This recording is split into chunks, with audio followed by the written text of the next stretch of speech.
আর এবার যে খবরের দিকে নজর রাখবো, কলকাতা রবীন্দ্রনগর থানা অন্তর্গত মহেশতলা পুরসভার 7 নম্বর ওয়ার্ড এলাকায় বুধবার দুই গোষ্ঠীর সংঘর্ষে ব্যাপক উত্তেজনা ছড়ায়। দফায় দফায় সংঘর্ষ যেন রণক্ষেত্রের চেহারা নেয়। পুলিশকে লক্ষ্য করে ইট পাথর ছোড়া হয়, এমন কিন্তু অভিযোগ ওঠে। এরই মাঝে বিরোধী দলনেতা শুভেন্দু অধিকারী অভিযোগ তোলে, মালদার মোথাবাড়ির মতো বেছে বেছে জিহাদি হামলা চালানো হয়েছে মহেশতলায়। ঘটনায় এখনো পর্যন্ত 18 জনকে গ্রেফতার করেছে পুলিশ। উত্তেজিত জনতার ইটে কিন্তু রক্তাক্ত হন ডিজি, এমনটাই সূত্রের খবর। এদিন স্বরাষ্ট্র সচিবকে চিঠি প্রসঙ্গ টেনে এমনটাই কিন্তু মন্তব্য করেছেন বিজেপি নেতা কৌস্তব বাগচি। তিনি চিঠি দিয়েছেন, এমনটা কিন্তু এই মুহূর্তে জানা যাচ্ছে।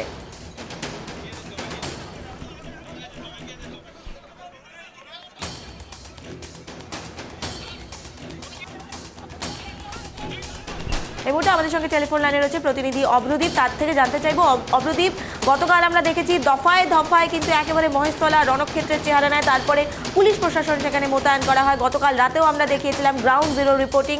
এবার কিন্তু একাধিক মন্তব্য তুলছেন বিরোধীরা। একদিকে কৌস্তব বাগচি, তিনি একাধিক মন্তব্য তুলছেন, স্বরাষ্ট্র সচিবকে তিনি চিঠি পাঠাচ্ছেন। অপরদিকে বিরোধী দলনেতা শুভেন্দু অধিকারী একাধিক মন্তব্য করছেন, তুলসী মঞ্চ ভাঙা হয়েছে, এমনটা কিন্তু দাবি করা হচ্ছে। এই মুহূর্তে কি আপডেট রয়েছে অভ্রদীপ?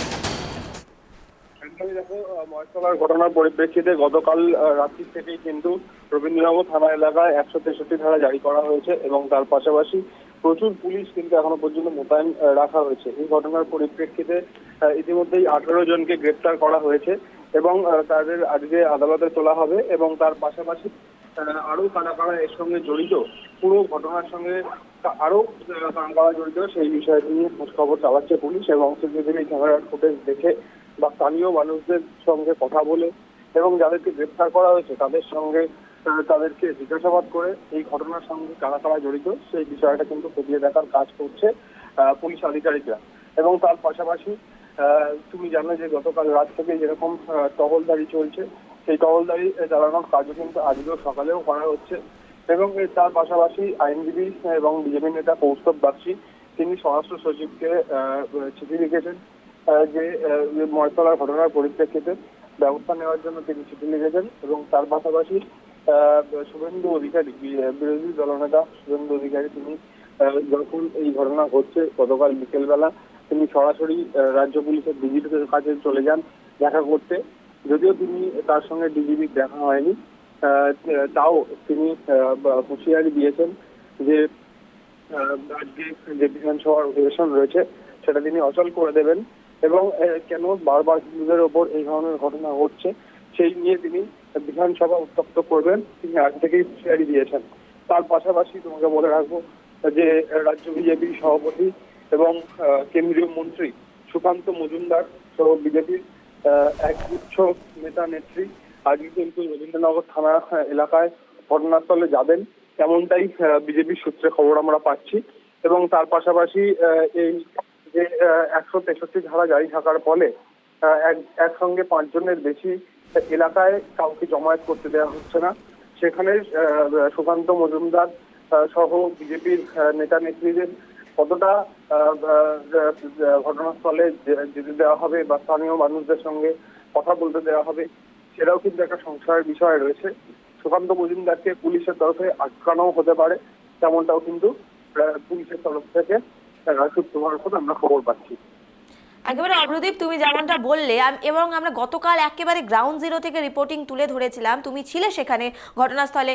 আমরা গতকালও দেখিয়েছি এখানে রাজনৈতিকভাবে যেভাবে বিষয়টি তারা রাজনৈতিক আঙিনায় আনার চেষ্টা করছেন বিরোধীরা, বিশেষ করে শুভেন্দু অধিকারী। গতকাল যেটি আমরা দেখিয়েছিলাম একেবারে সাধারণ একটি দোকান নিয়ে, দোকানকে ঘিরে কিন্তু দুপক্ষের মধ্যে গোষ্ঠী সংঘর্ষ বাধে। অথচ শুভেন্দু অধিকারী যে ভিডিওটি তিনি দাবি করছেন যে হিন্দুদের ওপরে অত্যাচার হয়েছে, বারবার রাজনৈতিক রঙে রাঙানোর চেষ্টা করা হচ্ছে পুরো ঘটনাটিকে, এই বিষয়ে কতটা সত্যতা তুমি খুঁজে পাচ্ছ অভ্রদীপ? এমন কিছু বলা হচ্ছে না, যে দুটি পুলিশের তরফে এমনটাই বলা হচ্ছে যে দুটি গোষ্ঠীর মধ্যে গন্ডগোলের জেরে এই ঘটনা ঘটেছে। যদিও যে এলাকায় ঘটনা ঘটেছে সেখানে সংখ্যাগুরু এবং সংখ্যালঘু দুটি সম্প্রদায়ের মানুষই থাকেন এবং সেখানকার মানুষরা যেটা জানাচ্ছেন যে এটা কোনো হিন্দু মুসলিম বা ধর্ম নিয়ে কোনো সংঘর্ষ হয়নি। দোকান বসানোকে কেন্দ্র করে সংঘর্ষ বেঁধেছিল, এমনটাই জানাচ্ছেন স্থানীয় বাসিন্দারা। একেবারে তুমি যেমনটা বলছো, এখানে হিন্দু মুসলমান কিংবা সংখ্যালঘু বা সংখ্যা যারা রয়েছেন তাদের তাদের বিষয় নয়, অর্থাৎ সেই বিষয়টা শুধুই রাজনৈতিক কারণে কি নিয়ে আসা হচ্ছে অভ্রদীপ? দেখো, সেটা তো কোনো একটা ঘটনা ঘটলে সেখানে বিরোধী রাজনৈতিক দল তারা কিভাবে নিজেদের ফায়দা তুলতে পারে তেমনটা চেষ্টা করবেন, সেটাই স্বাভাবিক বিষয়। যদিও রাজ্য পুলিশের তরফে যেমনটা বলা হচ্ছে যে এই ঘটনার পরিপ্রেক্ষিতে কি ঘটনা ঘটেছিল সেটা স্থানীয় বাসিন্দাদেরকে তারা জেনে তারা ঘটনা তদন্ত করে সেটা কিন্তু চেষ্টা করবেন যাতে এই ঘটনাস্থল নিয়ন্ত্রণে রাখা যায়।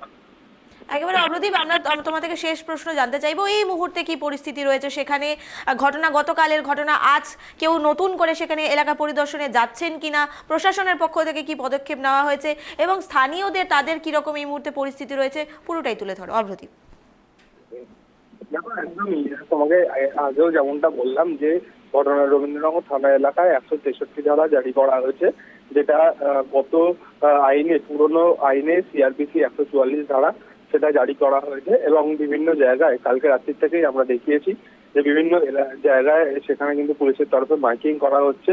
5 জনের বেশি কাউকেই একসঙ্গে জমায়েত করতে দেওয়া হচ্ছে না। তা মাইকিং এ বলা হচ্ছে যে 5 জনের বেশি জমায়েত করলে সেখানে কিন্তু আইনানুগ ব্যবস্থা নেওয়া হবে।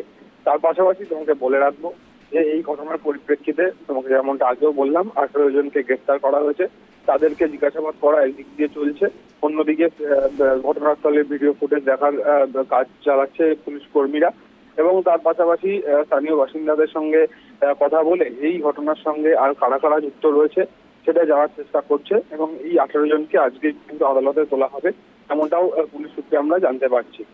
একেবারে ধন্যবাদ অভ্রদীপ আমাদের সঙ্গে থাকার জন্য। অত্যন্ত গুরুত্বপূর্ণ বিষয় আমরা নজর রাখছিলাম। কলকাতার রবীন্দ্রনগর থানার অন্তর্গত মহেশতলা পুরসভার 7 নম্বর ওয়ার্ড এলাকায় বুধবার দুই গোষ্ঠী সংঘর্ষ হয়, যেখানে ব্যাপক উত্তেজনা ছড়ায়, দফায় দফায় রণক্ষেত্রে পরিণত হয় এলাকা। পুলিশকে ঘিরে ইট ছোড়ার অভিযোগ ওঠে। এরই মাঝে বিরোধী দলনেতা শুভেন্দু অধিকারী একাধিক মন্তব্য করেছেন। তিনি কি বলেছেন আমরা দেখাবো আপনাদের।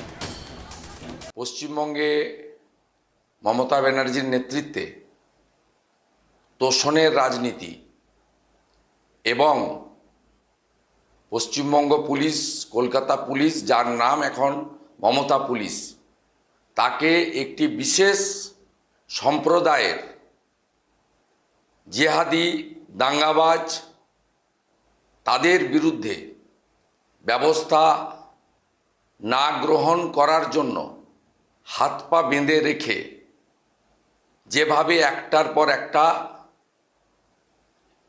হিন্দু যেখানে সংখ্যালঘু অর্থাৎ হিন্দুরা যেখানে শতাংশের বিচারে কম সংখ্যক থাকেন সেখানে ঘরবাড়ি লুট, দোকান লুট, অগ্নিসংযোগ, শারীরিক নির্যাতন, রক্তপাত, এমনকি ধুলিয়ানে হরগোবিন্দ দাস, চন্দন দাসের নৃশংস বর্বরচিত হত্যা আপনারা দেখেছেন। মোথা বাড়ি, আগামীকাল তাহা আপনার বাড়ি। অনেকে ভেবেছিলেন মালদায় তো হিন্দুরা সংখ্যালঘু প্রায়, তারপরে শামশেরগঞ্জ ধুলিয়ান দেখলেন, বললেন হ্যাঁ করে 16-18% হিন্দু থাকে, তাই হয়তো অত্যাচার হয়েছে। আজকে কলকাতার উপকণ্ঠে ডায়মন্ড হারবার লোকসভার অন্তর্গত, মেটিয়াবুরুজ বিধানসভার অন্তর্গত, মহেশতলা পুরসভার অন্তর্গত রবীন্দ্রনগর পুলিশ স্টেশন, যা ডায়মন্ড হারবার পুলিশ ডিস্ট্রিক্টের মধ্যে পড়ে, যার দায়িত্বে আছে পশ্চিমবঙ্গ পুলিশ তথা মমতা পুলিশ এবং চাটুকার রাজীব কুমার, সেখানে যা পশ্চিমবাংলার মানুষ দেখলেন, কলকাতাতে যারা মনে করেন যে মালদা মুর্শিদাবাদে আগুন লেগেছে তো কি হয়েছে, আমরা কলকাতায় ভালো আছি, তথাকথিত সেকুলার এবং যারা ধর্মনিরপেক্ষতার কথা বলেন, আজকে সমগ্র মহেশতলার একটা অংশ এবং রবীন্দ্রনগর থানা এলাকা, সেখানে যেভাবে হিন্দুদের উপর আক্রমণ, মন্দির ভাঙা, দোকান লুট, রক্তপাত শুধু হিন্দুদের উপর নয়, যে পুলিশের হাত পা বেঁধে রাখা হয়েছে ভোট ব্যাংকের রাজনীতিতে, এই বিশেষ সম্প্রদায়ের টিকি পর্যন্ত ছোঁয়া। আমরা দেখতে পাচ্ছি আজকে মহেশতলা রবীন্দ্রনগরের যে অবস্থা, সেখানে গোষ্ঠী সংঘর্ষ বলা হলেও বলতে কোনো দ্বিধা নেই যে হিন্দুরা আক্রান্ত, সেখানে হিন্দুদের জীবন বিপন্ন সেই সমস্ত জায়গাগুলোতে। আমি কেন্দ্রীয় স্বরাষ্ট্র সচিবের কাছে আর্জি জানিয়েছি, বর্তমানে যা পরিস্থিতি, পুলিশ সেখানে সিচুয়েশন ট্যাকেল করতে পারছে না বা করছে না, সম্পূর্ণ তাদের এটা জানা এই বিষয়টা যে তারা কেন করতে পারছে না বা করছে না। ইতিমধ্যেই রাজ্যের বিরোধী দল নেতা এই ঘটনার সাথে লোকাল থানার আইসি জড়িত থাকারও একটা কথা উল্লেখ করেছেন। এমত পরিস্থিতিতে সেন্ট্রাল আর্ম পুলিশ ফোর্সের ডেপ্লয়মেন্ট অত্যন্ত জরুরি, সেই মর্মে হোম সেক্রেটারিকে লিখেছি। এবং সাথে সাথে মালদা, মুর্শিদাবাদ এবং আজকে সাউথ 24 পরগনা, তিনটেই বর্ডার অ্যাডজয়নিং যে ডিস্ট্রিক্ট, এই ডিস্ট্রিক্টগুলোতে যে এই ধরনের ঘটনা বারংবার ঘটছে, এখানে ক্রস বর্ডার টেরোরিজমের অ্যাঙ্গেলটা সম্পূর্ণ উড়িয়ে দিলে চলবে না। তো সেই জায়গায় দাঁড়িয়ে একটি এনআইএ ইনভেস্টিগেশনের দাবি রেখেছি আজকে স্বরাষ্ট্র সচিবকে এই চিঠি লিখে।